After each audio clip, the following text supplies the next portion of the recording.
setelah sholat kita baru mengetahui bahwa kita terkena najis. Haruskah kita mengulang sholat? Oke, untuk kondisi dari pertanyaan yang satu ini adalah ketika kita sholat, kemudian saat kita sholat itu baru kita sadar kalau misalnya di pakaian kita itu terdapat najis, entah itu ketika sedang sholat atau setelah selesai sholat.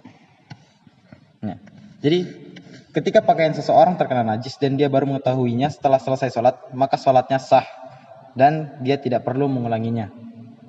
Hal itu berdasarkan hadis dari Abu Sa'id Al-Khudri yang berbunyi, ketika sedang sholat, tiba-tiba Rasulullah SAW melepas sandalnya. Para sahabat pun ikut melepas sandal mereka. Selesai sholat, beliau bertanya, kenapa kalian melepas sandal? Mereka menjawab, wahai Rasulullah, kami melihat engkau melepas sandal, maka kami juga melepasnya. Kemudian beliau berkata, Jibril memberitahuku bahwa di kedua sandalku ada benda najis.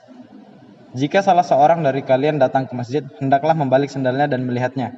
Jika ada benda najis, gosokkanlah ke tanah, barulah kemudian dipakai untuk sholat. Nah, hadis di atas menunjukkan bahwa najis yang menempel di pakaian kita, jika kita ketahui ketika selesai sholat, maka sholatnya sah.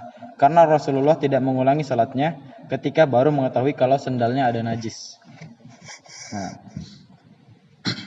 jadi kalau misalnya kita ketahui seperti itu, kasusnya tidak masalah. Seperti misalnya ada najis yang menempel. Kalau di kasusnya Rasulullah tadi itu kan, beliau sholat dalam kondisi memakai sandal karena saat itu alasnya tidak seperti di masjid-masjid sekarang yang alasnya bersih, lantai berupa keramik segala macam.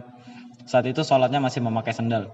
Kemudian di tengah-tengah sholat Jibril menyampaikan kepada beliau, kalau misalnya di sandalnya beliau, di kedua sandalnya itu ada benda najis, entah itu kotoran binatang atau apa, maka di saat sedang sholat beliau melepaskan sandalnya.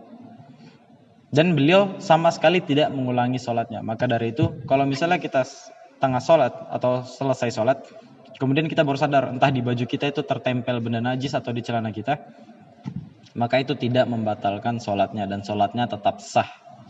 Jadi tidak perlu diulang kembali.